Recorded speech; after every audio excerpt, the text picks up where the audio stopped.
आचार्य जी प्रणाम।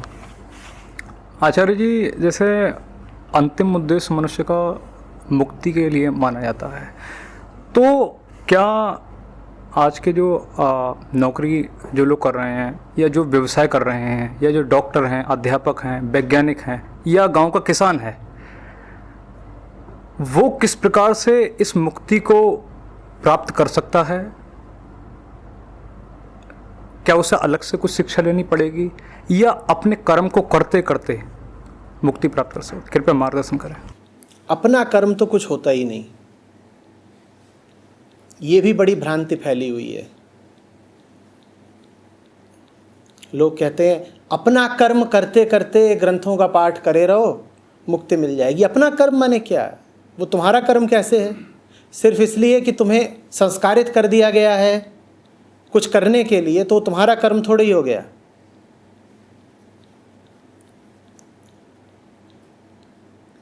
गीता में कृष्ण कहते हैं स्वधर्मे निधनम श्रेय। लोग कहते हैं स्वधर्म का मतलब है अपना कर्म। अपना कर्म माने क्या? माने जो तुम्हारी जाति का कर्म हो, जो तुम नौकरी कर रहे हो वही तुम्हारा कर्म है? नहीं भाई, तुम्हारे जितने कर्म हैं वो सब नकली कर्म है। असली कर्म सिर्फ एक है, और क्या है वो असली कर्म? वो कृष्ण स्वयं ही समझा देते हैं। वो कहते हैं मामेकम शरणम व्रज, यही असली कर्म है। किसान का असली कर्म नहीं है कृषि, सैनिक का अपना कर्म नहीं है युद्ध।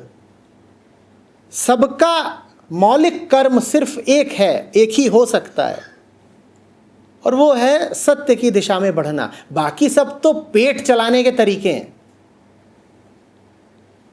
बाकी सब पेट चलाने के तरीके हैं। उन तरीकों को बहुत गंभीरता से लेने की ज़रूरत नहीं है। वो तरीके तुम्हारी पहचान नहीं बन गए कि तुम कहना शुरू कर दो मैं तो सैनिक हूं, मैं तो सैनिक हूं। सैनिक तुम पेशे से हो, तुम सैनिक हो नहीं। इन दोनों बातों में बहुत अंतर है। सैनिक तुम पेशे से हो, आत्मा से सैनिक नहीं हो तुम। कोई नहीं होता, आत्मा तो एक है।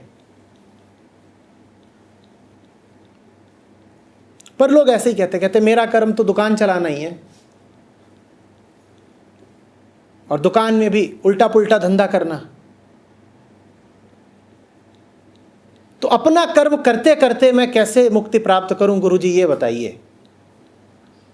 कहता हूं तुझे मुक्ति इत्यादि प्राप्त करनी ही क्यों है? जब तुझे अपना कर्म मिल ही गया तो तू उसमें खुश रहे।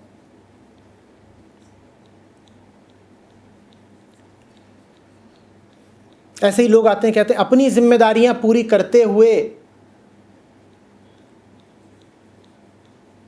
हम मोक्ष कैसे प्राप्त कर लें। तुम्हारी कोई जिम्मेदारी नहीं है, बस एक जिम्मेदारी है तुम्हारी। फिर दोहरा देता हूं, मामेकम शरणम व्रज, मेरी शरण में आओ। इसके अलावा कोई जिम्मेदारी नहीं है तुम्हारी, बाकी सब जिम्मेदारियां झूठी हैं। सर्वधर्म परित्यज्य, जितने धर्म हैं सबको छोड़ दो, सारी जिम्मेदारियां झूठी हैं, एक जिम्मेदारी असली है।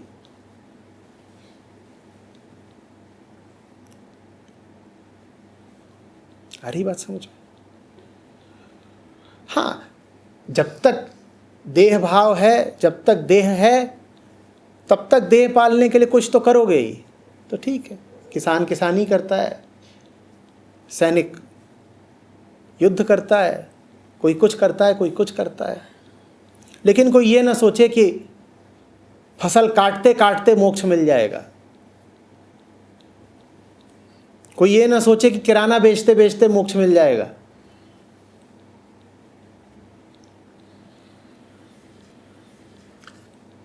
ये बड़ा हसीन ख्याल है, पर सिर्फ ख्याल है। इस ख्याल में बड़ी सुविधा लगती है कि बदलना भी नहीं पड़ेगा, जो कर रहे हैं वो सब चलता रहेगा, और लगे हाथों बोनस की तरह मोक्ष भी मिल जाएगा। दुकान भी चल रही है, और लो ईयर एंड कार्निवल भी हो गया, मोक्ष आ गया। ऐसे नहीं होता। आचार्य जी, तो ये मुक्ति है क्या और इसे कैसे प्राप्त किया जाए? वो इस पे निर्भर करता है कि तुम्हारी तकलीफ क्या है। तकलीफ नहीं है तो मुक्ति की कोई ज़रूरत ही नहीं है।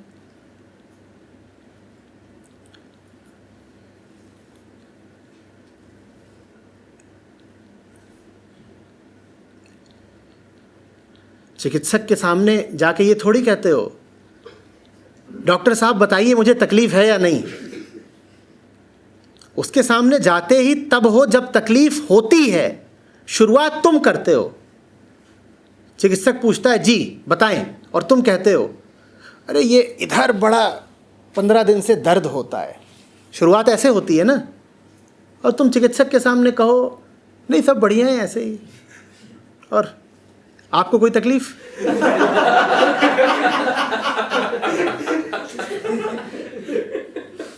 यहां बहुत लोग ऐसे आते हैं, यहां पहुंच जाएंगे और बोलेंगे कुछ नहीं, तकलीफ नहीं बताएंगे, तो आए काहे के लिए हो?